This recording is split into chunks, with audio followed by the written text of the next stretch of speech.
তাই বলে ও কলসি কাঁধে নিয়ে যাওয়ার সময় বেজিকে বলল, এই আমি জল আনতে যাচ্ছি, ভাইকে দেখে রাখি।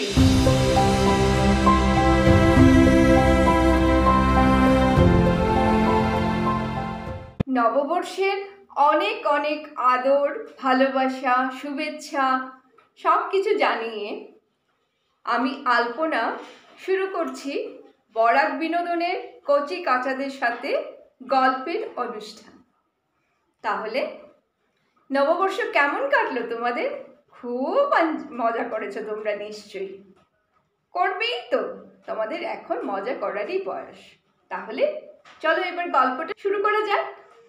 কোনো এক গ্রামে দেব শর্মা নামে এক ব্রাহ্মণীর সাথে থাকতো এবং ওদের ভিক্ষে করেই দিন কাটত। এক রাতে ব্রাহ্মণীর একটা ফুটফুটে ছেলে হয়েছে এবং সেই রাতেই কোথা থেকে একটা বেজি এসে ওদের ঘরে আস্তানা নিয়েছিল। পরদিন সকালবেলা ব্রাহ্মণী উঠে দেখে যে বেজিটি মরে পড়ে আছে এবং তার কোলের পাশে খেলা করছে একটা ফুটফুটে ছোট্ট ছানা। ব্রাহ্মণীর তো দেখে খুব কষ্ট লাগলো প্রথম। এখন ছানাটা বড় হবে কি করে? তো কষ্ট লাগার পরে কি আর করা, ও ছানাটিকে তুলে ওর ঘরে নিয়ে আসলো এবং ব্রাহ্মণী যেমনি ওর ছেলেটাকে দেখতো, চান করানো, খাওয়ানো, ঘুম পাড়ানো, ঠিক সেমনি বেজির ছানাটিকেও করছিল। কিন্তু করলে কি হবে, খুব একটা বিশ্বাস করতো না বেজির ছানাটিকে, কারণ হাজার হলেও হিংস্র প্রাণী তো। যদি কোনোদিন ওর ছেলেকে আঁচড় টাচড় মেরে ফেলে, কামড় টামড় দিয়ে ফেলে, সে যাই হোক এভাবেই ও বড় করছিল দুজনকে একসাথে। একদিন ঘরে এক ফোঁটাও জল নেই, জল আনতে এখন ব্রাহ্মণীকে দিঘিতে যেতে হবে। তাই সে ব্রাহ্মণকে বলল, আমি জল আনতে যাচ্ছি, তুমি একটু ছেলেটাকে দেখে রেখো, বেজিটা যেন সামনে না আসে। তাই বলে ও কলসি কাঁধে নিয়ে যাওয়ার সময় বেজিকে বলল, এই আমি জল আনতে যাচ্ছি, ভাইকে দেখে রাখিস, বলে চলে গেল। এদিকে ব্রাহ্মণেরও ভিক্ষে করতে যাওয়ার সময় পার হয়ে যাচ্ছিল।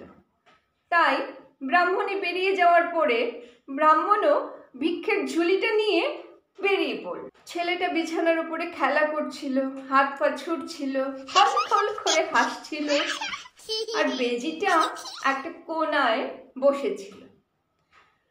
আর ঠিক তখনই একটা কেউটে বেরিয়ে আসলো এবং এসে দেওয়ায় এসে ও বলে শব্দ করছি। তখনই বেজির কানে গেল এবং বেজি ছোট্ট হলে কি হবে, জাত শত্রুকে চিনতে এক ফোঁটাও ভয় করেনি। গায়ের সমস্ত জোর লাগিয়ে চিৎকার করে সে ঝাঁপিয়ে পড়ল কেউটেটির ওপর এবং তারপর শুরু হলো সাপে নেউলের যুদ্ধ। কিছুক্ষণ লড়াইয়ের পর বেজির এই ধারালো নোকের আঁচড়ে সাপের শরীর ক্ষত বিক্ষত হয়ে গেছিল। তারপর সাপ একদম নিস্তেজ হয়ে পড়ছিল। তখন বেজি ওর ধারালো দাঁত দিয়ে সাপের শরীর টুকরো টুকরো করে কেটে ফেলেছিল।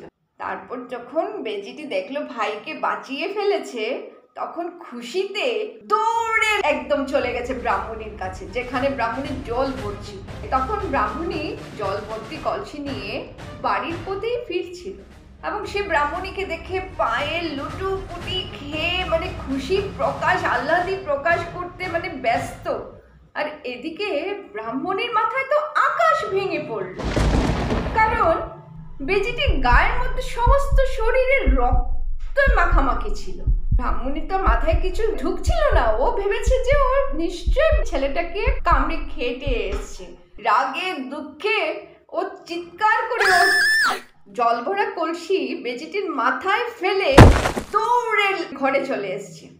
ঘরে এসে দেখে ছেলেটি যেমনি ভাবে রেখে গেছিল বিছানায় খেলা করছে ঠিক তেমনি ভাবে এবং পাশেই সাপের টুকরো টুকরো দেহ পড়ে আছে।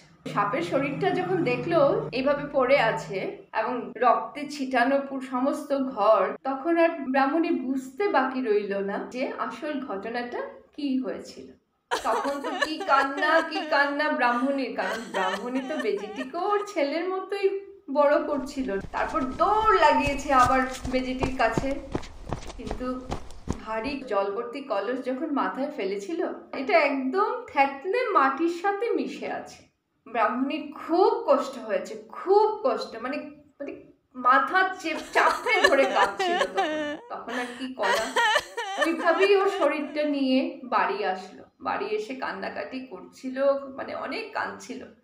তখন ব্রাহ্মণ ভিক্ষে করে বাড়ি ফিরল। ব্রাহ্মণকে দেখে তো ব্রাহ্মণীর মাথায় আগুন আরো বেড়ে গেল। বলে, তোমার এত লোভ! আমি বললাম তুমি বাড়ি থাকতে, না তুমি চলে গেলে ভিক্ষে করতে। এখন ভোগো, তুমি ছেলের শোকের যন্ত্রণাটা ভোগ করো।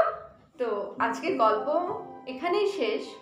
আমরা এই গল্পটা থেকে এটাই শিখলাম যে চোখে দেখেও অনেক সময় আমরা ভুল বুঝি, তাই কিছু বোঝার আগে ভালো করে যাচাই করে নিতে হয়। তাহলে তোমরা সবাই ভালো থেকো।